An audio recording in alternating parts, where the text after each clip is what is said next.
Hai, Assalamualaikum warahmatullahi wabarakatuh. Perkenalkan, nama saya Ibnu Timothy. Dengan video ini, saya ingin menjelaskan tentang kearifan lokal dalam mengelola sumber daya alam yang ada di daerah saya, berarti kampung saya. Baiklah, di sini saya menjelaskan tentang kearifan lokal yaitu ikan larangan.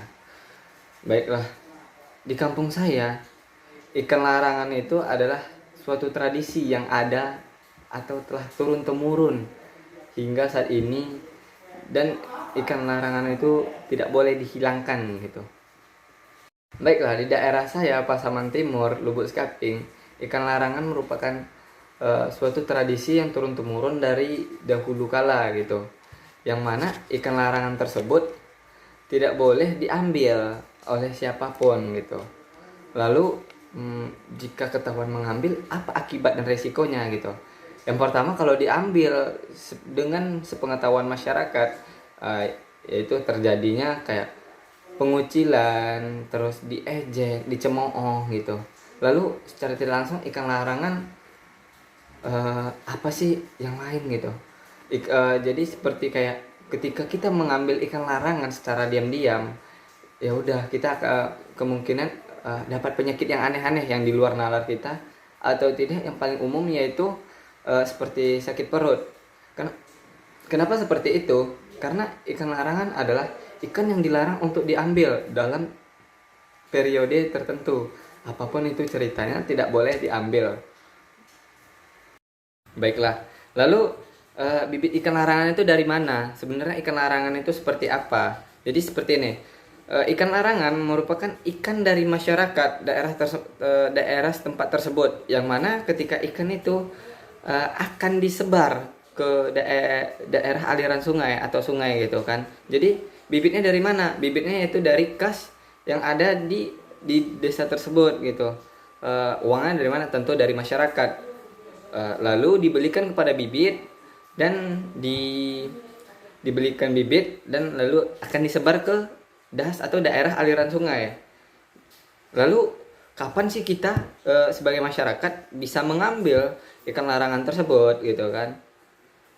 Ikan larangan itu bisa diambil pada saat acara keagamaan, acara adat gitu, dan acara yang memang udah dijadwalkan untuk kapan kita penangkapan ikan larangan tersebut. Lalu selama ini orang-orang berpersepsi bahwasannya ikan larangan adalah ikan yang beracun, ikan yang tidak boleh dimakan karena ada mitos yang lain-lain. Kalau mitos ketika kita mengambil ikan larangan secara diam-diam, itu benar karena ada beberapa yang terjadi. Namun kalau ikan larangan yang sebenarnya adalah ikan yang sekumpulan masyarakat desa tersebut membeli bibit lalu dimasukkan ke dalam aliran sungai gitu. Lalu nanti dipanen dalam periode tertentu. Biasanya dalam periode tertentu itu adalah jaraknya 6 bulan sekali atau 1 tahun sekali. Kalau di daerah saya biasanya itu ada yang 6 bulan sekali, ada yang 1 tahun sekali, tergantung sungainya gitu. Di daerah saya, Lubuk Skaping, Pasaman Timur, ikan larangan gitu merupakan kearifan lokal yang tidak bisa dipungkiri. Dari zaman dahulu itu sudah ada, dan hingga saat sekarang ikan larangan itu harus dilestarikan karena juga yang pertama menjaga sumber daya alam, lalu kearifan lokal tersebut, kebersamaannya gitu kan. Jadi ikan larangan ini ada kegunaan yang lain gitu. Yang pertama, kegunaannya meningkatkan silaturahmi antar masyarakat. Yang kedua, memperkuat persaudaraan. Yang ketiga, sebagai objek wisata. Berarti di sini kearifan lokal ini menguntungkan, adanya keuntungan bagi kita masyarakat, karena itu sumber objek wisata. Namanya dibuka dalam jangka waktu 6 bulan sekali atau 1 tahun sekali, berarti tidak setiap hari. Maka bisa dijadikan sebagai objek wisata atau muncullah wisata di daerah kita gitu. Lalu masyarakat itu, keuntungan lainnya itu masyarakat juga harus menjaga daerah aliran sungai. Kenapa? Karena ketika kita menabur bibit ikan, maka di situ kita harus menjaga daerah aliran sungai tersebut, dan juga ada yang menjaga ikan tersebut untuk tidak diambil orang atau dicuri, bahkan dipancing, dijala, itu tidak boleh sekali. Kita menjaganya berarti kita menjaga daerah aliran sungai, tidak boleh membuang sampah ke sungai.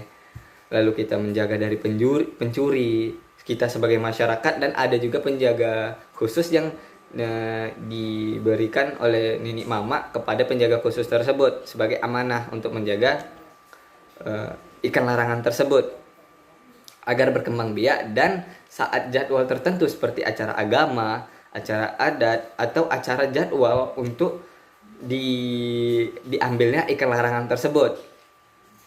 Jadi di daerah saya itu biasanya ikan larangan dapat diambil dalam jangka waktu atau kurun waktu 6 bulan atau 1 tahun sekali, tergantung peraturan yang ada dari kampung atau dari Nini Mama yang telah ditetapkan.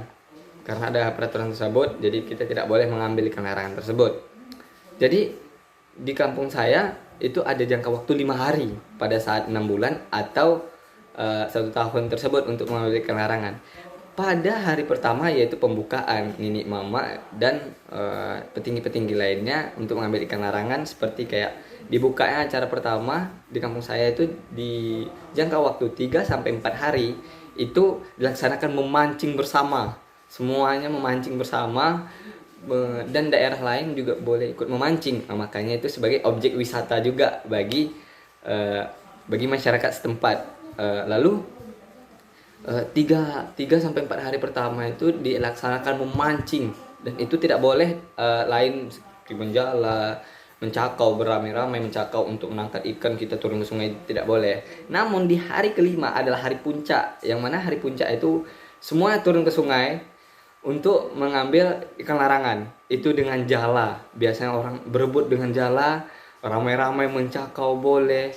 Lalu ikan larangan tersebut biasanya sungainya itu dipagari dengan bambu supaya bagian daerah yang untuk kita menangkap ikan larangan itu terkurung gitu. Jadi ikan larangan tersebut dapat diambil kalau yang besar di atas 1 kilo itu akan dijual, berarti adalah sumber keuntungan ekonomi dari kearifan lokal, yaitu ikan larangan tersebut kan. 1 kilo ke atas akan dijual, lalu uangnya akan dimasukkan ke dalam kas kampung atau dimasukkan ke dalam masjid untuk pembangunan kampung. Biasanya dibagi 2 untuk kas kampung dan dimasukkan ke masjid. Jadi untuk kas kampung akan dibelikan lagi bibit ikan larangan tersebut, dan nanti akan disebar lagi ikan larangannya dalam sekian periode baru boleh diambil lagi. Lalu kalau untuk yang di bawah 1 kilo biasanya itu dibagikan kepada masyarakat, lalu akan dilaksanakan kayak acara adat yang namanya ikan larangan gitu. Ada acara adat nanti dimasak beramai-ramai lalu dinikmati bersama-sama. Baiklah, sekian dari penjelasan saya tentang ikan larangan. Jika ada kurang saya mohon maaf. Assalamualaikum warahmatullahi wabarakatuh. Dadah.